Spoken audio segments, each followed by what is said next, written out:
Olá, hoje nós vamos entrar no mundo de Gelo e Fogo e acabou.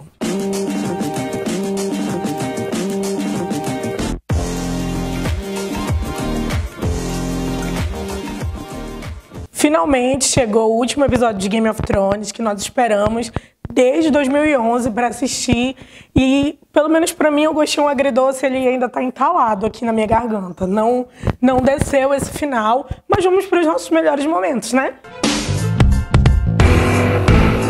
E o episódio começou de uma forma interessante, que foi o Tyrion caminhando sozinho, indo encontrar os seus irmãos. Ele fez um acordo ali com Jaime no 5º episódio, e aí ele foi resolver esse acordo, né? Ver o que tinha acontecido com o casal Cersei e Jaime. Essa cena, ela foi muito bonita, talvez um pouco desnecessária, para realmente realçar o sofrimento do Tyrion e todas as motivações para depois ele deixar de ser mão da Daenerys. Mas, visualmente, pra mim, foi uma cena muito bonita. Ver basicamente o fim da casa dele, porque a gente não sabe se ele vai dar continuidade pra casa Lannister, tendo filhos, no caso. Ver o fim da casa dele ali, com os 2 irmãos dele mortos. Juntos e Shallow Now. Juntos e Shallow Now. E mortos não. Coitados. E o Jaime, ele ainda teve ali uma influência, né, no final do episódio, que ele tinha uma preocupação muito grande, que eram os feitos que estariam registrados lá no livro da Guarda Real, né? E a Brienne vai lá e completa. A melhor pessoa para completar o quadro do Jaime, do que ele fez. Eu só acho assim que ela pode ter aumentado um pouquinho os feitos de Jaime Lannister. Eu acho que essa cena foi muito boa porque ela mostrou uma coisa que estava colocada desde as primeiras temporadas da série. E numa temporada que a gente não gostou e acha que não foi tão Game of Thrones, é muito bom a gente ver uma coisa anterior, do passado. E no caso da Brienne e do Jaime foi muito bacana porque mostra realmente os feitos que ele fez, que ele não ficou reduzido a simplesmente ser o regicida. Pra mim foi muito bom ver essa cena. E a Brienne era a pessoa que acompanhou ele nesses feitos, né, de mudança. Se não fosse a Brienne, seria o Bronn, mas aí o Bronn seria uma coisa deslocada. Que na verdade foi bem deslocado mesmo, mas a gente vai falar dele nos piores momentos. E outro momento que a gente teve muito interessante, já passando para o final, foi ali o fim dos 3 Starks. Mas eu quero destacar aqui nos melhores momentos duas Starks em especial, porque Sansa finalmente virou rainha. A gente sabe desde o início que o sonho dela era se tornar uma rainha. E para isso ela achava que precisava de um rei, né? Por isso ela amava o seu Joffrey. Mas na verdade a Sansa, ela provou que ela poderia ser uma rainha e uma rainha independente sem precisar de homem. Apesar do final ter sido muito agridoce e particularmente eu achar que eles forçaram um pouco em mostrar 3 Starks e o futuro desses 3 Starks no final, eu acho bacana da série terminar um pouco porque ela começa em Winterfell, ela começa mostrando a história dessa casa e ela termina mostrando o que aconteceu com essas pessoas. Durante muito tempo na série, basicamente foi acreditado que os Starks eram uma casa sumida, que eles já tinham sido liquidados e que não existia mais ninguém. A Sansa ainda existia, mas com algumas ressalvas. Principalmente ali na 4ª e na 5ª temporada, né? Porque na 6ª eles retomam ao Winterfell. Sim, foi muito acreditado que os Starks seriam uma casa que teria sumido. Na verdade, foi uma das casas que mais resistiu durante o tempo. E ver o final deles até que é bem emocionante da forma como foi colocada. Ver que cada um segue seu caminho de uma trajetória coerente. Principalmente a Sansa e a Arya, que foram 2 personagens muito bem desenvolvidas. Eu acho que ver essas 8 temporadas, mesmo com erros pontuais nas personagens, elas foram as que tiveram um crescimento gradual muito bom e tiveram finais condizentes. E por falar em mulheres que tiveram um final condizente, a gente vai fechar aqui os nossos melhores momentos falando um pouquinho sobre a Daenerys, a nossa mãe de dragões, se tornou um dragão no final. Para mim, aquela foi a cena mais bonita do episódio inteiro. Que as asas aparecem, quando as asas aparecem. Foi de uma semiótica muito profunda, porque ela, no último episódio, ela se tornou um dragão. Eu acho isso bacana porque, assim, a série tem assumidamente o Jon e a Daenerys como protagonistas.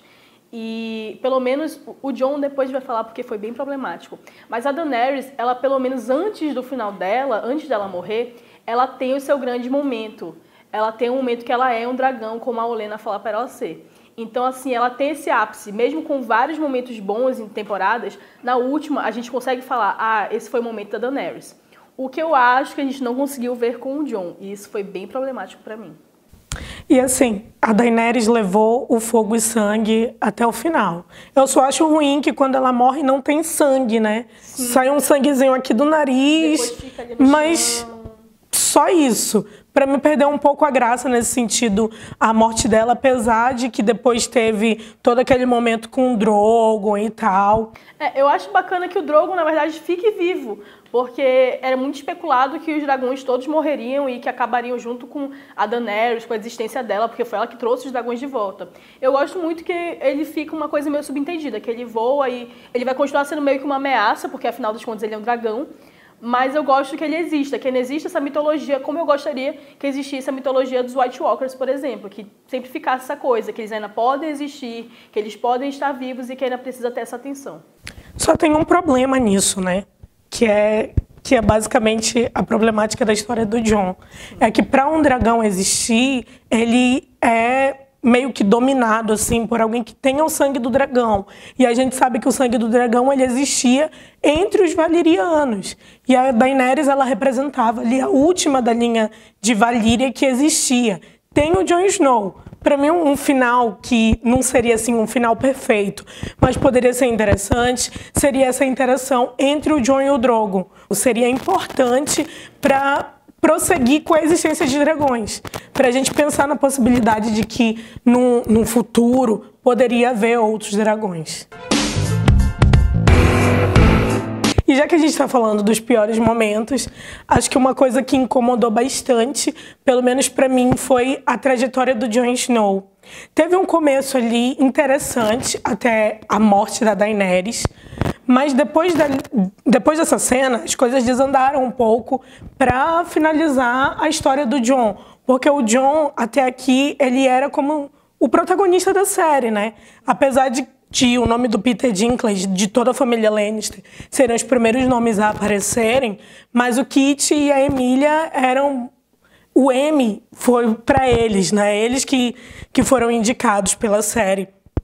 E ele tem um final desses, sei lá, pode ter sido condizente com o personagem, mas não foi tão agradável.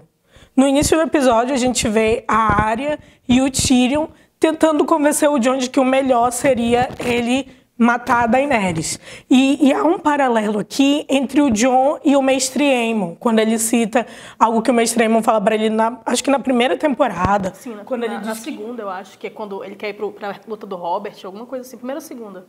Quando ele diz que o amor é a morte do dever. E chora, né? Acho que a gente nunca tinha visto o Jon chorar em todas essas temporadas. Ele fica com raiva quando o Robb morre, ele fica com raiva quando o Ned morre, mas é a primeira vez que a gente vê ele chorar. Chorei junto. E o problema dessa cena é que as últimas 2 temporadas, elas esqueceram qual era o arco do Jon. O Jon ressuscitou. Para que o Jon ressuscitou? Houve um maior barulho sobre a paternidade do Jon Snow. E isso acontece desde o primeiro episódio. E para que era importante saber que o Jon era um Targaryen, se no final nada disso adiantou? Eu honestamente tenho uma solução que poderia ter sido assim incrível, que era basicamente, pelo menos, ter dado um momento para o Jon também ser um dragão, para ele se sentir um Targaryen, porque isso também mostra muito a identidade do personagem. E aí é exatamente essa situação. A Daenerys, ela ainda tem esse ápice, ela ainda tem uma conquista, a conquista do trono que ela queria. Mas o Jon, ele sempre age por honra, ele não tem um objetivo fixo. O objetivo fixo dele era a luta contra os White Walkers. E nessa luta que a gente poderia ter visto esse objetivo, por exemplo. Se ele tivesse subido no dragão, tivesse matado o Rei da Noite, por exemplo, aí sim eu teria falado, não, ele reviveu porque esse era o objetivo dele, ele deveria liderar essa luta e ele que acabou com essa luta. Por exemplo, se ele tivesse matado o Rei da Noite e a Arya tivesse matado a Daenerys, para mim, poderia ter sido ótimo, porque a Arya, por exemplo, ela fala, a frase dela eu acho muito boa pro Jon, mas fica restrita a isso, porque todas aquelas cenas dela na cidade, dela quase morrendo em King's Landing, serviram pra quê? Que não serviram pra nada, porque ela não chega nem perto da Daenerys, ela insinua que quer matar, mas ela na verdade só tá dando força pro Jon matar. E eu gosto muito do que ela fala, porque ela fala que conhece uma assassina quando vê. E isso mostraria muito o que ela pensava sobre a Cersei também, sobre os outros inimigos dela. Então, para mim, caberia perfeitamente ela ocasionar essa morte ao invés do Jon Snow. E aí sim o Jon poderia ter tido um ótimo momento na temporada e um final morno como foi. Mas o problema do final dele, pra mim, é basicamente isso. É porque a gente não teve um ápice, a gente não viu ele se reconhecendo como Targaryen. Em nenhum momento isso ficou falado. E isso era muito importante na série. Isso segurou a série durante vários anos, querendo ou não. E pra mim, não ter esse momento que a gente justifica a origem dele, ou justifica ele ter revivido, é muito, muito, muito, assim, é uma perda muito grande. Muito triste. E mais, a cena final foi do Jon Snow, e a gente não vê, basicamente ele vai embora. Essa é a cena impactante final. A gente sempre falava, se especulava, qual será a última cena de Game of Thrones? Porque todas as últimas cenas de temporada sempre são muito boas, são importantes. E da última temporada é basicamente uma cena que não relembra muita coisa. Eu acho que a série tentou terminar onde ela começou. Tentou colocar um esquema mais ou menos de como ela começou, mas isso foi muito literal. A série, ela é dividida em duas partes. A série é dividida num contexto político e é dividida também no contexto épico. Existem esses dois fragmentos. O primeiro fragmento político foi o que a gente via bastante nas primeiras temporadas ali, com a Cersei, quando você joga o Jogo dos Tronos, ou você ganha, ou você morre. A gente viu ali com a morte do Robb Stark, que foi um evento político que teve um reflexo lá na frente do que aconteceu com ele. Todos os planos da quarta temporada, que é uma das melhores temporadas de todas, é o reflexo político. E no final a série foi se afunilando para a questão épica, que são os dragões, que são os zumbis, os White Walkers. E o Jon, ele não era do contexto político. Eu acho que esse foi um erro também muito grande da série. Tanto o Jon quanto a Daenerys, eles não conseguiram se aplumar no contexto político da série. Eles eram do contexto épico, do contexto mágico. A Daenerys era uma conquistadora, e ela era uma conquistadora porque ela usava o fogo e o sangue. Aquele discurso do Tyrion para o Jon, para fazer com que o Jon vá lá e mate a Daenerys, é uma prova de quem ela é como uma Targaryen mesmo. E o Jon, ele era o cara que sempre foi dito a ele: eu sou o escudo que protege os homens. É uma frase que é sempre repetida para ele.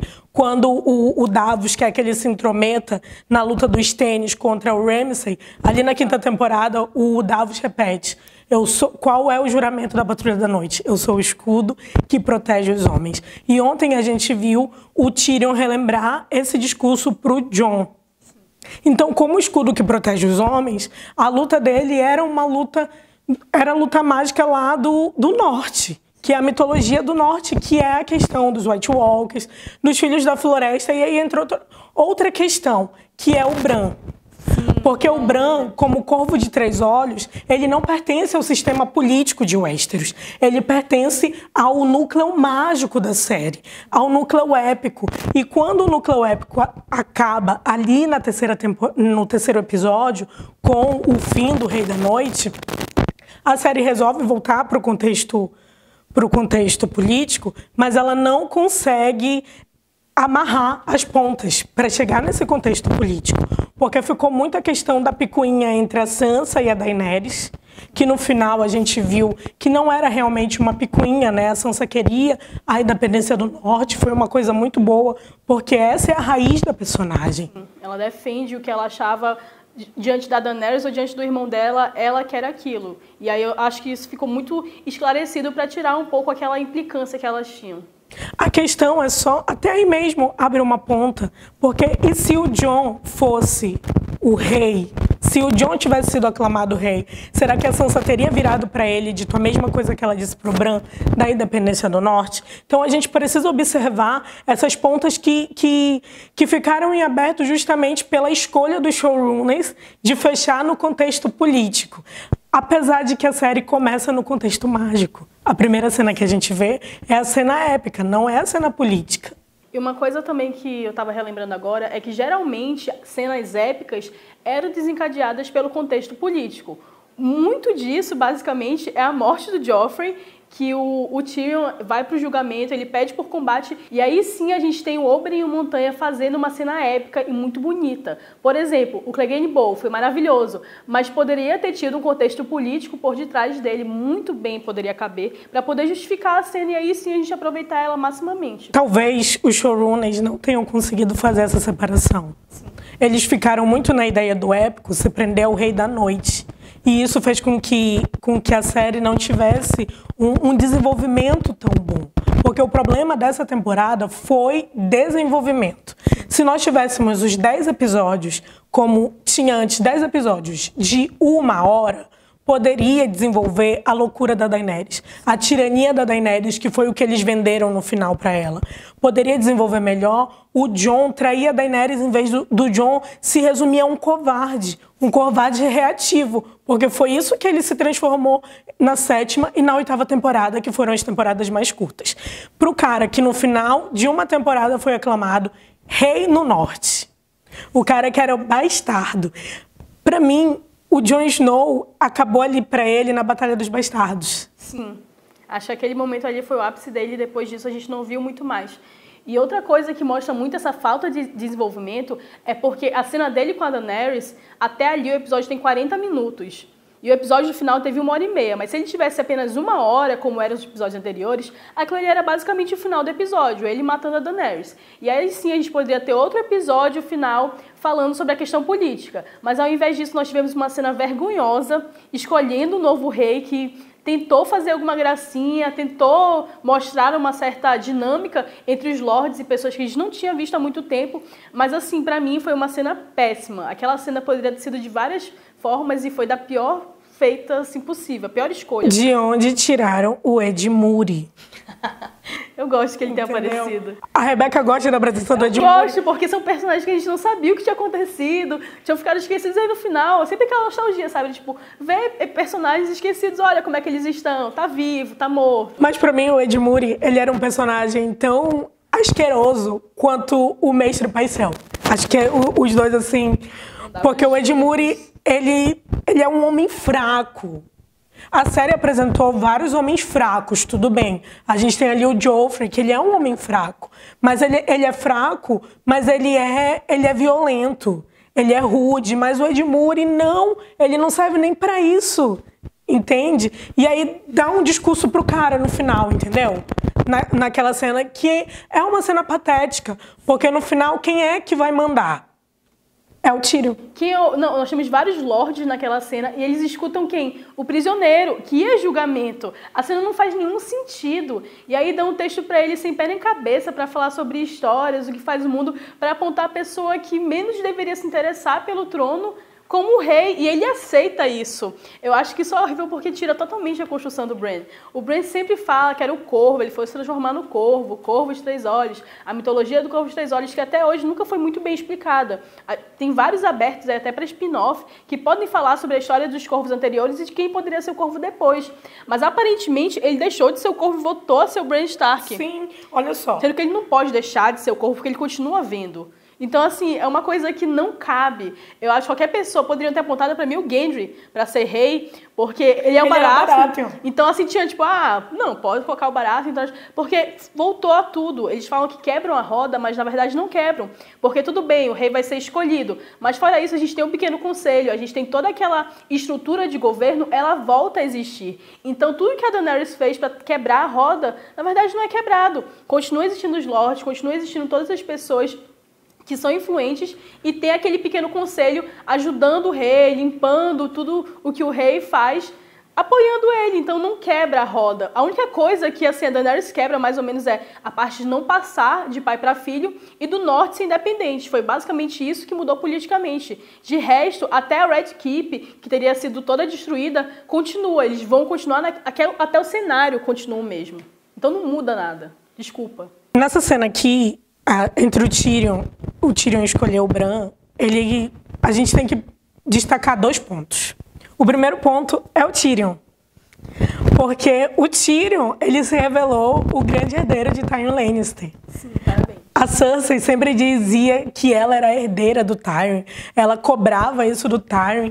Mas, na verdade, o herdeiro dele era o Tyrion. Porque quem ganhou o Jogo dos Tronos foi o Tyrion Lannister. Sim. Tyrion tá aplaudindo lá da sepultura. Sim, a única casa que eu veria sendo extinta era os Lannisters, porque eles tinham feito tanta coisa, eles extinguiram os Tyrell também, fizeram várias coisas durante todas as temporadas que eu até aceitaria deles serem extintos. Mas não, eles continuam com o Tyrion. O Tyrion, ele tem mais chances de procriar, de ter descendentes, do que os Targaryens, porque a Daenerys morreu e o Jon não deve ter filhos. E mesmo que ele tenha filhos, eles vão ser filhos perseguidos, eu acho, porque ele não pode ter. Então eles não vão ser assumidos como Targaryens. A linhagem... Talvez nem isso, né? Porque o Jon vai para além da muralha. O Jon, acaba que o Jon, a gente volta pro Jon de novo. O Jon, ele vai começar uma nova dinastia. Ele vai começar um novo mundo. Porque aquela cena que ele olha para trás, para a patrulha, aquela cena para mim é de cortar o coração. Porque o Jon, ele nunca conseguiu ser feliz. Todos os personagens, em algum momento, eles tiveram o seu momento de felicidade. Mas o Jon Snow, ele nunca teve esse momento. Foi na caverna, só. E foi, só a caverna. Foi uma cena, não durou nem um dia. Foi ele na caverna com a Ygritte e acabou ali. Porque até ele beijando a Daenerys tinha o Drogon lá pra olhar e deixar ele desconfortável. Ele sempre foi um personagem muito desconfortável e foi o único cara que, no final, foi penalizado pelo Jogo dos Tronos. Foi o cara que teve a sua ação e a sua reação. Porque o Tyrion estava preso. O Tyrion não tinha voz. O Tyrion ia morrer. Entendeu? Mesmo assim, porque isso era a vontade do Verme Cinzento, que tava full pistola nesse episódio. Outro personagem que se perdeu muito pra mim, eu jurava que ele ia morrer, ou então virar White Walker. Eles prolongaram a vida do Verme Cinzento basicamente pra nada. Porque ele vai morrer lá em Naf. Porque as pessoas que chegam em Naf, elas não duram. Eles vão pra lá, assim, até isso ficou deslocado. Ele falou, tipo, vamos pra Naf, que é onde a Missandei gostaria de ir, talvez ele faça uma homenagem, mas pra quê? O que é que eles vão viver lá? Qual é o propósito deles agora, que eles são livres, que a Daenerys liberou e eles ficaram, enfim, sem ter um objetivo. O que... Ficou muito deslocado. O que eles vão fazer? Os Dothraki, por exemplo, também estão em King's Landing. Vão se criar em King's Landing, eles saqueiam as cidades. Essa é a vida deles. Essa não é a cultura Dothraki. Pois é, essa não é a cultura. Eles vão ficar por lá, porque foi isso que apareceu. Eles andando pela cidade e se fixando ali. Fixando ali, sem matar ninguém, sem... Enfim. Porque a gente vê ali, quando os Dothraki chegam em Qarth, eles não conseguem, assim, andar normalmente em Qarth, porque a cultura deles é diferente. E, de repente, King's Landing se torna o lar deles. Sim. E também eu não gosto porque eles generalizam essa cultura. Basicamente, a Daenerys fala que o Verme Cinzento é o líder dela, o general dos exércitos dela, e aí parece que os Imaculados são a mesma coisa que os Dothraki. E que no final eles querem a mesma coisa, mas eu não acredito que tenha sido isso. Que o Verme Cinzento fale por todos os dois exércitos. Mas é o que acaba sendo resumido, porque você tem só mais meia hora para falar sobre aquilo, você tem um restinho de episódio para explicar, e não dá para falar tudo isso. E aí, como a gente estava falando sobre essa partida do Jon, né? O Jon vai formar esse novo mundo. Foi uma coisa bonita dessa cena, é que eles pisam e a gente vê as flores começando a aparecer, a grama começando a aparecer. E os filhos que eles tiverem não vão ser Targaryens, não vão ser Starks, não vão ser Snow, porque nesse novo mundo, para o Free Folk, não importa qual é o seu nome. Então, se perdeu ali. Os Targaryens se perderam ali. E é triste. Sim, eu acho que a série falava muito sobre isso, sobre a Daenerys ser a última da linhagem dela, depois, ela não é a última, ela tem o Jon Snow.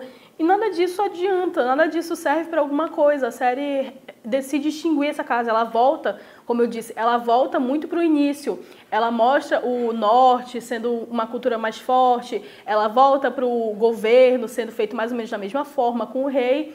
E os Targaryen, eles voltam a não existir. O Drogon volta a ser um foragido que não existia também, o dragão não existia, os White Walkers não existem, então parece que fica uma normalidade muito grande. Só que aconteceram várias guerras desde a primeira temporada, então como é que essa normalidade pode voltar a existir? Eu não gostaria de ter visto isso, eu gostaria que realmente a roda tivesse sido quebrada, que o trono tivesse sido derretido como foi e que tivesse mudado o sistema político, pelo menos, ou a forma de governar, um governante melhor. Ou virassem realmente 7 reinos, né? Todos ficassem independentes. Reinos independentes, eu acho que seria também uma ótima solução, basicamente. E aí, entrando nesse assunto, a segunda parte dessa conversa entre o Tyrion e o Bran é o Bran.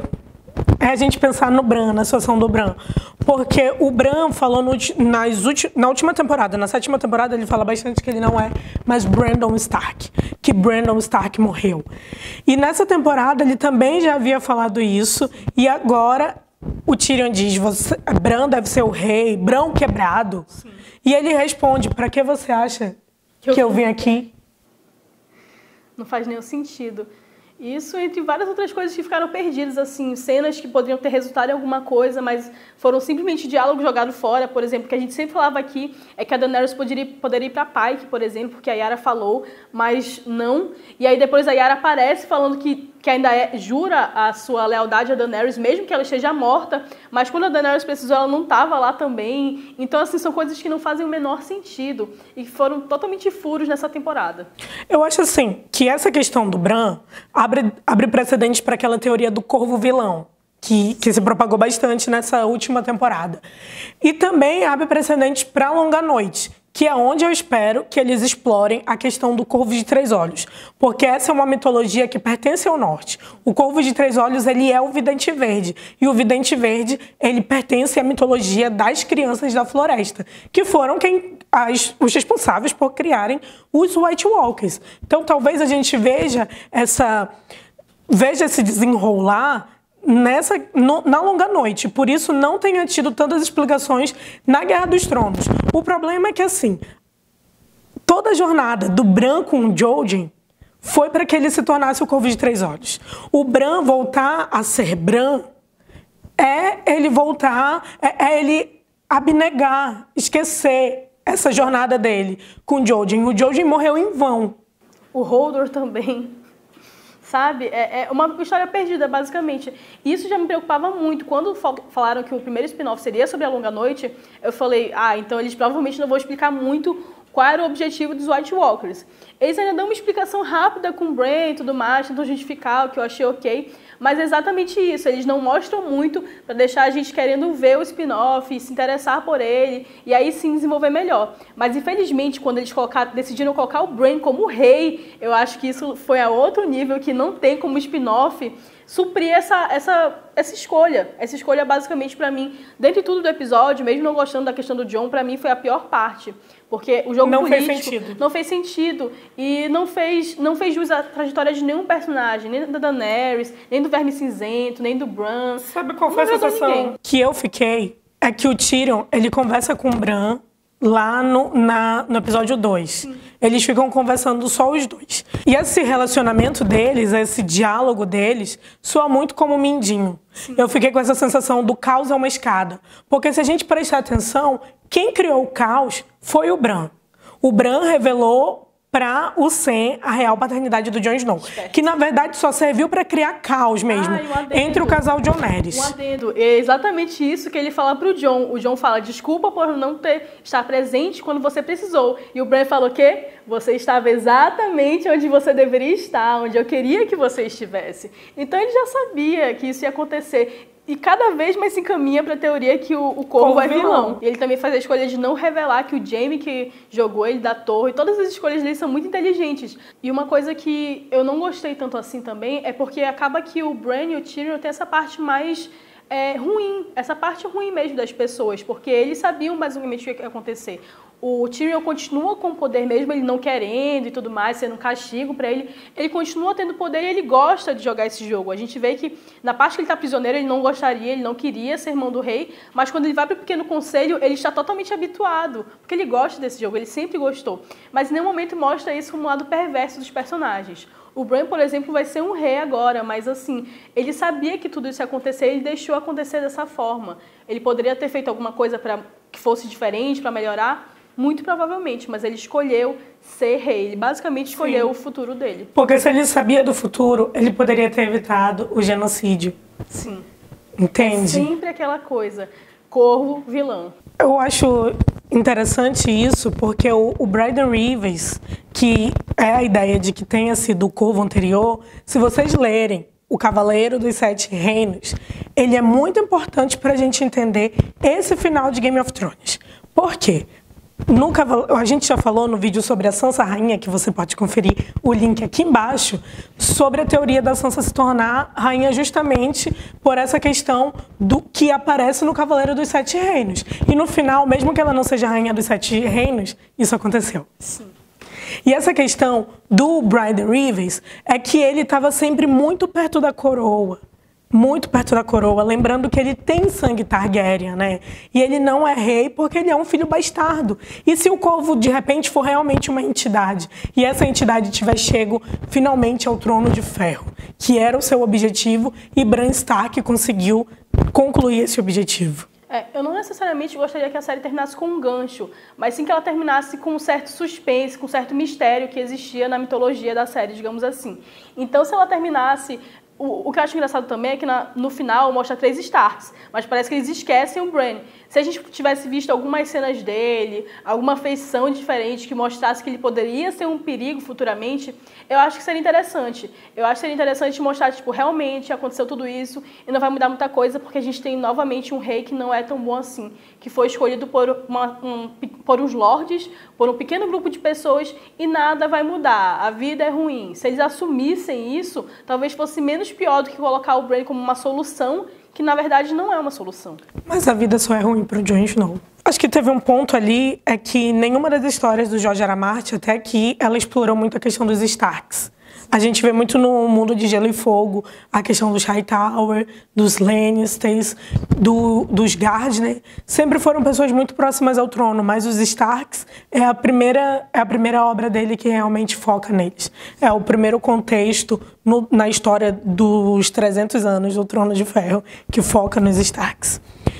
E para a gente fechar a análise, nós não podemos deixar de fora o conselho, o novo conselho. Para começar, que aquela sala foi destruída. Como é que a sala estava inteira? Quanto tempo passou para chegar até ali? Exatamente, as cadeiras, a cadeira com o símbolo da mão do rei, tudo foi reconstruído. E a gente vê no Pequeno Conselho a presença do Bronn, que é muito estranho, cara. Saudades Mindinho, porque o Mindinho era o mestre da moeda e fecha sendo o Bronn. O Bronn que não fez nada a temporada inteira.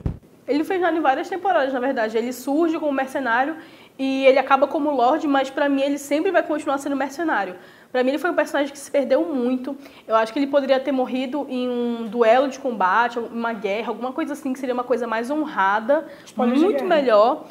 Porque da forma como aconteceu, o desenvolvimento dele na temporada, que ele vai ameaçar o Jaime e o Tyrion, existe por algum motivo essa ameaça dele. E, na verdade não acontece nada, ele não mata o Jaime, ele não mata o Tyrion, ele não faz absolutamente nada e chega aonde está. E tem outra coisa, que quando aquele Pequeno Conselho se reuniu para escolher o rei, foi oferecida ao Verme Cinzento Highgarden. A Campina. E no final, a Campina fica com o Bronn. E se o Verme Cinzento e os Imaculados tivessem aceitado ficar com Highgarden, como ficaria o Bronn? Quem estaria como mestre da moeda? Talvez se o Verme tivesse ficado com a Campina, aí o Bronn matasse o Tyrion e, por mim, poderia ter sido até mais interessante a história dele, porque ficou muito sem sentido. E aí a gente tem o Sam como Maester, sendo que ele tem também filhos e... Gente, o que aconteceu com a Gilly? O que aconteceu com os 2 filhos da Gilly e do Sam? Como o Sam teve tempo para forjar as correntes para ele ser o grão-mestre? Ele não é qualquer mestre, ele é o grão-mestre. Nem o mestre Aemon, que tinha tanto conhecimento, ele aceitou ser grão-mestre, mas o Sam era grão-mestre. E eu gostaria muito mais de ter visto o Sam na Campina, por exemplo, dando continuidade, que nem o Tyrion, dando continuidade à casa dele, sendo que ele era a pessoa menos indicada para isso, do que como o Maester, que foi uma ideia que ele abandonou, que ele meio que se desenganou com toda a sociedade, os Maesters na Cidadela e tudo mais. E aí a gente tem a Brienne, acho que como chefe da Guarda Real, que eu acho muito bacana, o Podrick também, na Guarda Real, que é a parte legal, digamos assim, de ver 2 cavaleiros que não deveriam ser cavaleiros, digamos assim, que não tinham nada para ser, sendo cavaleiros, sendo a Guarda Real, que é uma grande honra. E o Davos. E o Davos também, que é um personagem que eu adoro. E, por mim, ele poderia ter tido até aquele discurso do Tyrion poderia ter sido dado por ele poderia ter indicado o Gendry como rei, por exemplo. Pra mim ia fazer muito mais sentido, porque era um Baratheon e ele gostava muito do Gendry, tinha história com o Gendry, tinha acompanhado a trajetória dele também, enfim. E seria mais interessante o Davos como mão do rei do que Nossa, totalmente, porque ele tem uma construção muito boa. É basicamente ele foi mão de reis. Sim, e ele também é um certo Jon Snow, digamos assim. Ele sofreu muito durante as temporadas. E ele sempre também foi leal. Ele viu os Stannis fazendo coisas ruins e continuava falando, é meu rei. O Jon continuava falando, é minha rainha. E aí ele chegar até mão, que era uma posição que ele meio que assumiu, seria, assim, mão realmente do rei, do dono do Trono de Ferro, apesar de não existir mais um trono, mas do rei dos 6 reinos, pra mim seria ótimo. Seria uma grande evolução do personagem e bem condizente. E aí, conta pra gente nos comentários o que é que você achou desse final, se foi agridoce, se foi ruim ou se foi bom. Conta pra gente aqui embaixo. Foi um prazer pra nós acompanharmos Game of Thrones junto com vocês, mas continue nos acompanhando aqui no Cine 7. Sim, gente, eu agradeço muito por vocês acompanharem nossos vídeos falando sobre essa série tão épica e tão maravilhosa que terminou dessa forma mais ou menos meio morna. E não deixe de acompanhar nosso canal, se inscrevam aqui no Cine 7 que a gente volta com vídeos sobre outras séries e filmes.